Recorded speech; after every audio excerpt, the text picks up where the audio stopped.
all yours, Kelly. Okay. To begin with, I wonder if you could give me a brief word picture of what life was like in the mid-50s in the South, particularly in Montgomery. And if there's one incident or anecdote as it relates to race relations that you can remember, something that happened to you personally, that might explain or illustrate what the South was like in terms of race relations during that time. Well, everything was segregated and by law. Transportation, occupation, and it was just one of those Southern traditions that was enforced in the schools. Was there any one incident or anything that sticks out in your mind that illustrates just how segregated it was? There are many incidents, and it's very difficult to pick out any one in particular. In 1954, after the Supreme Court decision had been handed down to do away with segregation in the public schools, we did have a few parents of school-aged children in public school to sign the petition and place it before the Board of Education. And when this was done, the Board of Education published the names and the addresses, so these people were open to any type of harassment that might be inflicted. I don't know now how many lost jobs, maybe they didn't, but it was just one of those things that were done to make this segregation more oppressive and to intimidate us as a people. Should we hold for a minute, see if there's sirens? Let's just hold for 1 second. Flags?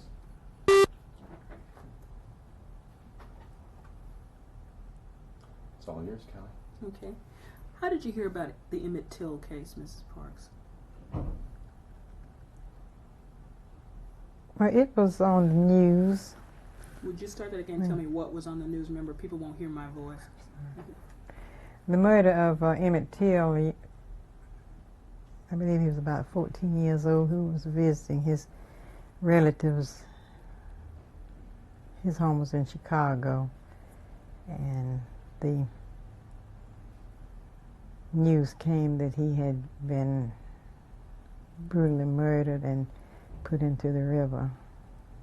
His body was removed from the river after it had been weighted down, and he was so badly mutilated he was unrecognizable. The first mass meeting that we had in Montgomery following his death was when Dr. T.R.M. Howard came to speak to the NAACP meeting, well, just a community meeting, and he was telling us about it in detail. And of course, the Jet magazine published it, and we read about it. What kind of impact did his death have on you personally? But just like any person murdered, I couldn't be any way than very upset, very devastated by the fact that in the United States of America that a child could be just taken out and killed. However, it parallels an incident that had happened in Montgomery not too long before this, except this was a young minister who had a singing group, and my husband knew him and his mother.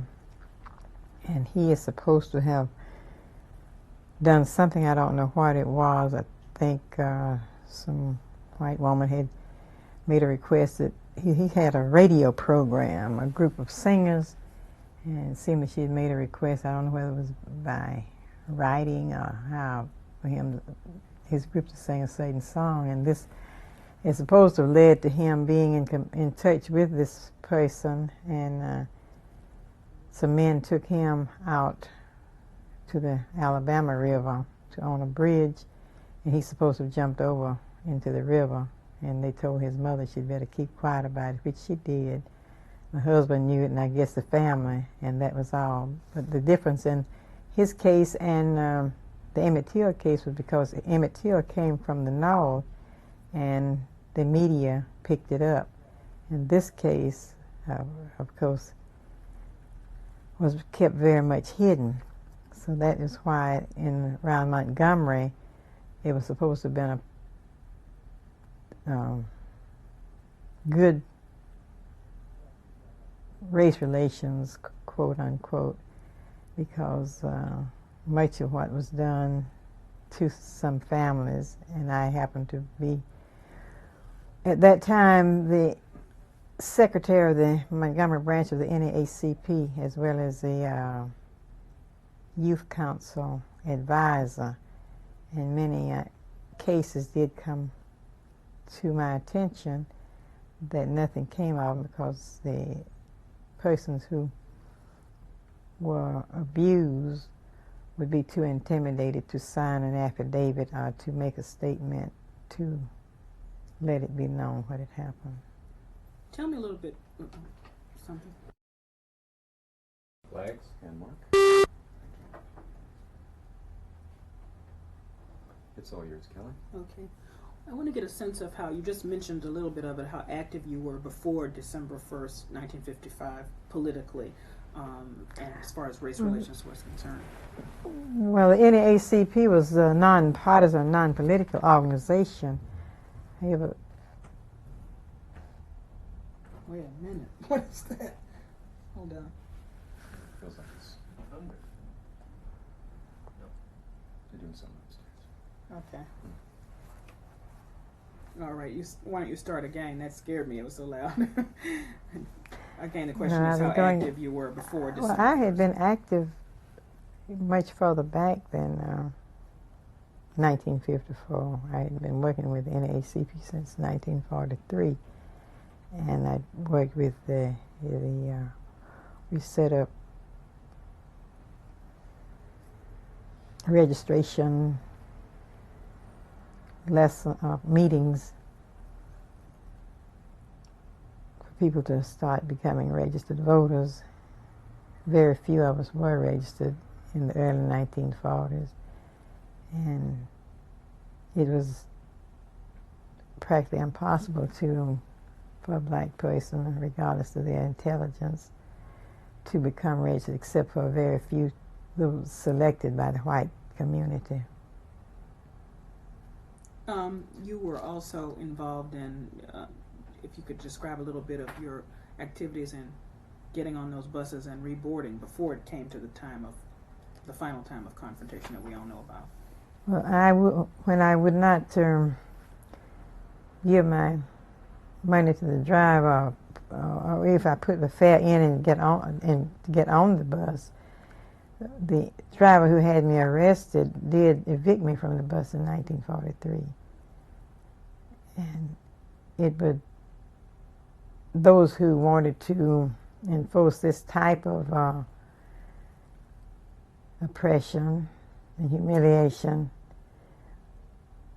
would rather that I not ride the bus. In fact, some did tell me not to ride their buses, their bus, if I felt that I was too important to go to the back door to get on. And going to the back door after paying your fare in the front would mean sometimes that people wouldn't even get on the bus at all, because if he couldn't get around fast enough to suit the driver, he would just drive off and leave you standing after you paid your fare. Now, this was a company policy? It was nobody. I think it was individual drivers, because some drivers did not do that. They, regardless, even with the segregation, it was they didn't bother you. You just got on the bus, paid your fare, and found your place where you could sit or stand. What? Kelly, can I have you scoot a little bit closer to the camera here? Okay.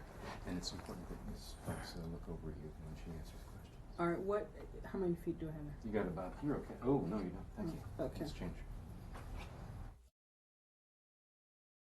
Camera, roll sound, whatever you are over there. there? Describe how the buses were segregated and what the system was. Well, the system of legal racial segregation on the buses, the white passengers occupied the front seats and the blacks in the back.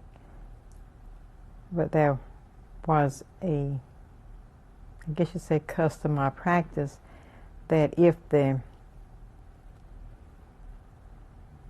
back of the bus was filled up and people were standing in the aisle, they still would leave a certain number of vacant seats in the front, even if no white people boarded the buses. The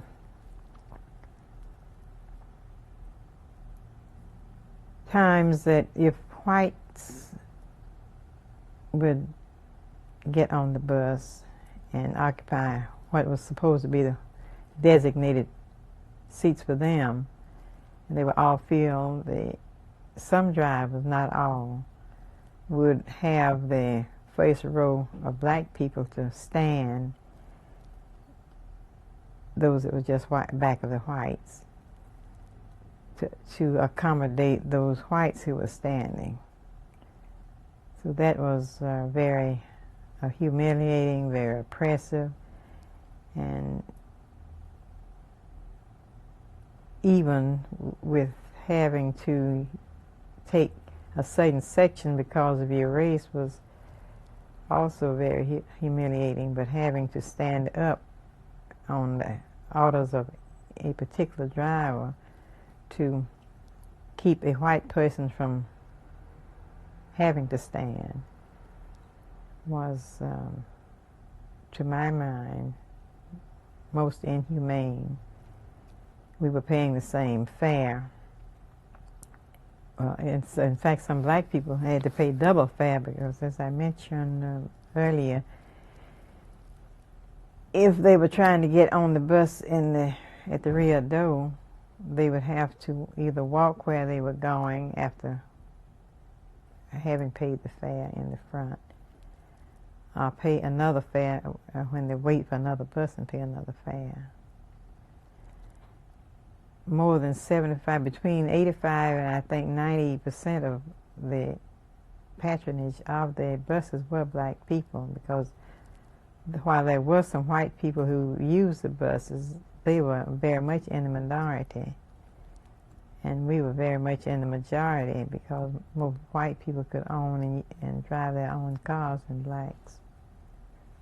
Now, on December 1st, and tell me why, again, you just decided to do it, and what the driver said to you, and well, as I said before to you, it was not a matter of me deciding that day, because for over a period of time, over the years, I had had problems with bus drivers, and this one who had me arrested on that day was the same one who had evicted me from the bus in 1943, which did not cause anything more than just hardly a passing glance. But I did have to leave the bus and find another way of transportation home, or wait for another bus, or walk. I don't remember which I did. I had finished my day's work as a tailor's assistant in the Montgomery Fair department store, and when I was on my way home, I noticed the first bus was very crowded, even people standing up in the front and the back. And I didn't get that one because I wanted to go to the store and pick up an item or two at the drugstore. The next Cleveland Avenue bus that I saw, I noticed I didn't see anyone standing up at that point, but by the time I walked to the bus and was getting on, there were some people in the back, standing in the back, and there was one vacant seat which I took alongside a man and the two women across the aisle. We went there were still a few vacant seats in the front. Of course, I was just getting on the bus. I was not counting any seats or trying to see what seats were vacant and what not. I was only concerned with the one that I was sitting in. We went through the next stop without being disturbed, but on the third, the front of the bus seats, the front seats were occupied, and left one man, a white man, standing. And at this point, the driver asked us to stand up and let him have those seats. And when none of us moved at his first words, he said, "Y'all make it light on yourselves and let me have those seats." And the man who was sitting next to the window stood up, and I made room for him to pass by me, and I sat where I was. The two women across the aisle stood up and moved out. Now, where they went or where they left the bus or where they stayed on, I don't know, because while he was stopping trying to get us to stand up, several people left the bus. I didn't see any white people leave. I don't know what happened to the passenger that he wanted to occupy the seat. I don't know whether he never said anything. All I know, it was a man. And when he saw me still sitting, and that had left the 3 seats vacant, except where I was, he asked me if I was going to stand up. I told him, no, I'm not. And he said, well, if you don't stand up, I'm going to have you call the policeman and have you arrested. I said, you may do that. And he did get off the bus and stayed for a few minutes, and I still sat where I was. And when 2 policemen came on the bus, the driver pointed me out, and he said that he needed the seats, and the other 3 stood, but that one, he just said that one would not. That's where a bus driver was supposed to have one passenger to stand up and not have a seat for another one to take the seat. As if I can remember correctly, it said that in keeping with racial segregation, How much do we have left there, John? You get about 60 feet. Okay. Well, I think we better probably change that. I don't know. Should we cut? Yeah. Have flags? Kelly, it's all yours. You were at the first meeting at the Hope Street Baptist Church. Can you tell us what sticks out in your mind about that meeting that night? well, the first meeting was not at the Hope Street Baptist Church. The first meeting we had was at the Dexter Avenue Baptist Church, Dr. Martin Luther King Church, where he was pastoring. That was on Friday evening. I'm talking about the big meeting at the Hope Street. Oh, yes. the big meeting at the Hope Street Baptist Church, there were so many people there that it was very difficult to get inside the church. People were standing on the outside, and there were a number of speakers. Dr. Martin Luther King was one. I didn't have to speak, but I did stand up. The atmosphere was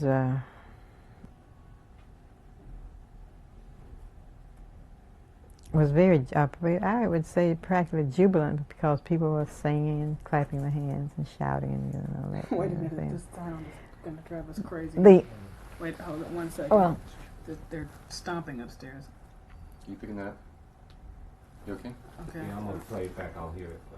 Okay, I'm still rolling. All right, we're going to start that again just so we can try to get that. You better reload. All right. Okay.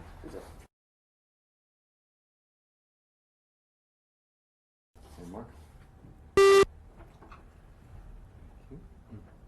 Kelly, it's all yours. Okay, I want you to begin again and tell me about that meeting at the Hope Street Baptist Church and what it was like. when I did get to the church, there were so many people in the street and around the church. It was very difficult for me to get in. Someone was trying to help me to get in, and then it was just packed. Every inch was taken up with people there, and then the street was full of people, and people were laughing and talking and seemed like they were quite happy. And when I did get to the meeting, I was escorted to the pulpit, and they had a seat for me there. And there were, so many people that you couldn't imagine that many getting into this church. I think they said there were several thousand. I don't know exactly how many, in and outside. Loudspeakers had been set up on the outside so those who could not get in could hear what was going on. And then there were a number of speeches. Many ministers and others spoke, and Dr. Martin Luther King Jr. was one of the speakers.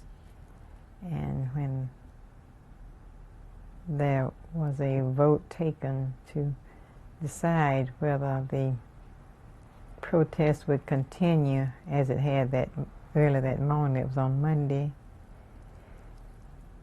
December the 5th, the date of my trial, and the evening was when this meeting was at the Hope Street Church. And the decision was unanimous. People were just yelling out that they would remain off the buses until changes were made for the better for us. How did you feel about sparking such the boycott and such a big meeting and that kind of reaction? Well, I was quite relieved and glad that people did decide that they themselves could take this action and would attract enough attention to know that the masses of the people were not happy and were very much dissatisfied with the way we were treated.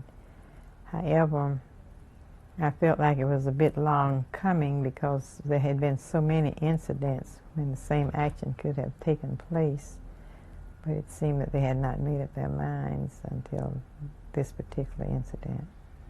Ralph Abernathy tells a story that there was a song sung at that first meeting at Hope Street Baptist Church, and everybody was singing it. Do you remember what that was? I know they did quite a bit of singing. Just what they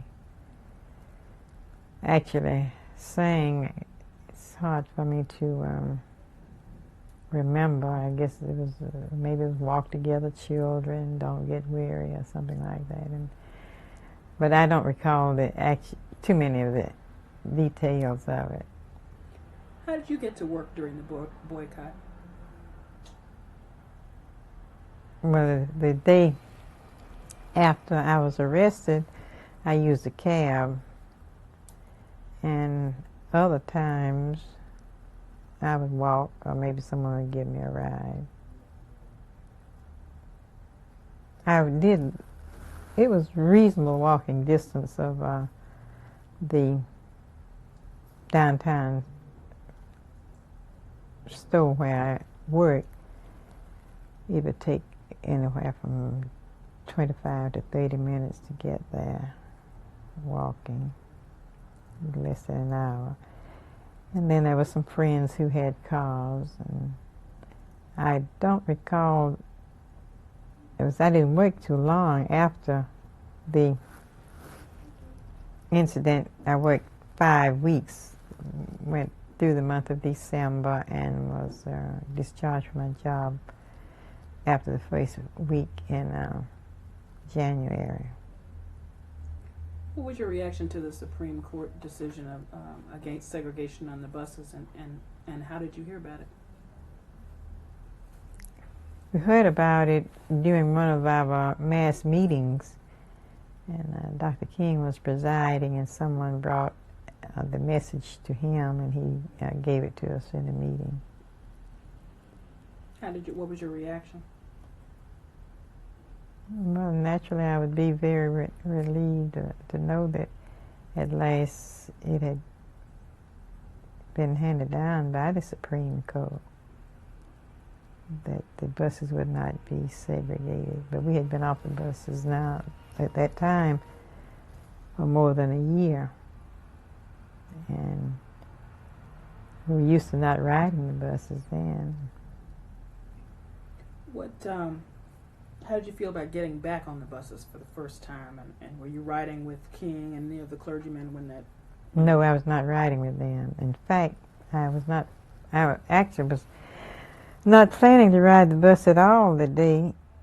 My mother was quite ill, and I was at home with her, but some reporters from one of the publications, I think it was Look magazine, came to my home and asked if I would take a little time out and go downtown with them to have my picture taken riding the bus, which I did. What did that feel like, getting on that bus again? I didn't feel any special way, just a matter of getting on for some of my picture to be taken. And the driver who had me arrested was one of the drivers. I think I was on and off about 3 buses before they finally got all the pictures that they wanted. And he was one of the drivers on whose bus I was getting on for the picture to be taken. Were you ever discouraged about the boycott? You know, with the Arthurine Lucy case, with the bombings, with the lawsuits, the whole bit. Was there any points or you were just discouraged during this time? Well, during that time, because there were so many other people involved, I did not feel any discouragement. I just felt that with the number, the masses of the people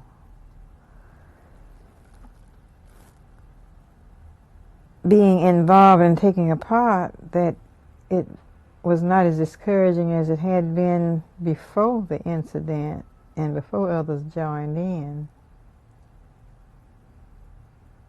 When you feel like others are with you, I don't think you feel the discouragement. You may feel apprehensive about the safety of some of the people, or you may get weary because of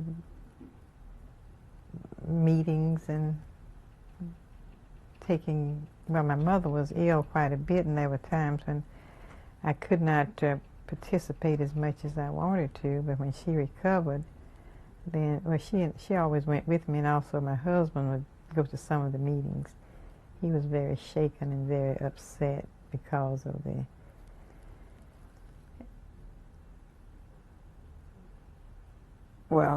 over a number of years we had lived under this tension for so long until it really didn't make it worse for others to be working with us. It made it even better, as bad as it was then. But the only difference was that the public knew about it, and the media and newspapers, magazines, TV gave the protests a great deal of publicity. I was just wondering, you know, here you are together, and then to have this Arthurine Lucy case come down, and to have the bombings, and then the NAACP outlawed. It just seemed like you would sag from the weight of all. Well, we didn't sag at all. We just kept moving on because there wasn't any need then. Because if I could stand the 20s, the 30s, the 40s, and the 50s, all those years, without any mass cooperation or any support from either black or whites too much. Mr. E.D. Nixon.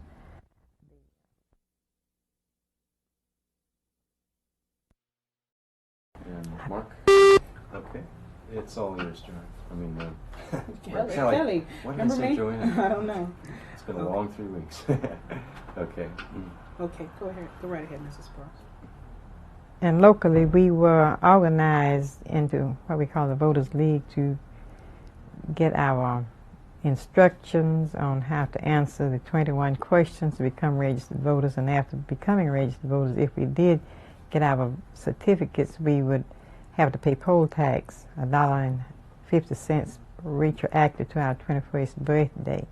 And I worked with this locally and with the NAACP as a national organization. And Mr. Nixon was active with both of them. You want to see that part you were telling me about Mr. Nixon before? We weren't rolling then, so you want to back up and tell me about that again? I better change. Oh, did you just run out? Oh, I thought you changed. I'm sorry. Flags and Hang on. false start. Sound and mark. Flags? Okay, Callie, it's all yours. Okay. If you could just pick up and tell me how you had worked with Mr. Nixon before all this, how you two had worked together. I met Mr. E.D. Nixon in the early 1940s, and he was either president or chairman of the Legal Redress Committee of the NAACP. Hold on.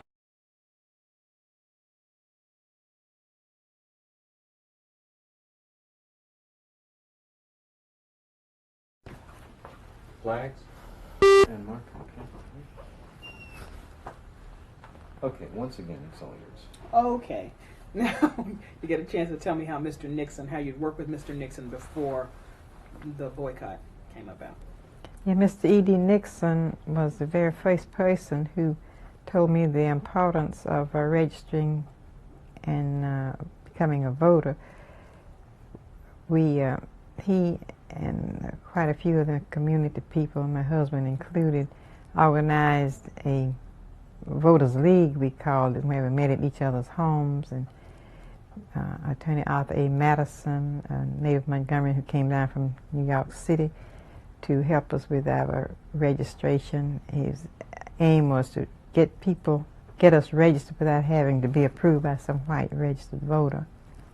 We worked with that as well as with the NAACP. And Mr. Nixon was at times president, and then when he wasn't president, he was the chairman of the Legal Redress Committee. And whenever any incident or anything happened in the community, we always called on him. And so he was the very first person who was notified by a friend of mine that I was in jail. The call that I was permitted to make was to my home, and I spoke with my mother and my husband and told them that I was in jail. And my husband did find someone to give him a ride to the jail to release me. But in the meantime, Mr. Nixon, attorney and Mrs. Clifford Durr were there, and they made bond for me before my husband arrived. And so he was the first person beside my husband and my immediate family, my mother, to really impress upon me the freedom that was ours, and we would have to take a stand to at least let it be known that we want to be free regardless of the conditions under which we were living. And Okay? Great, yeah. That's it.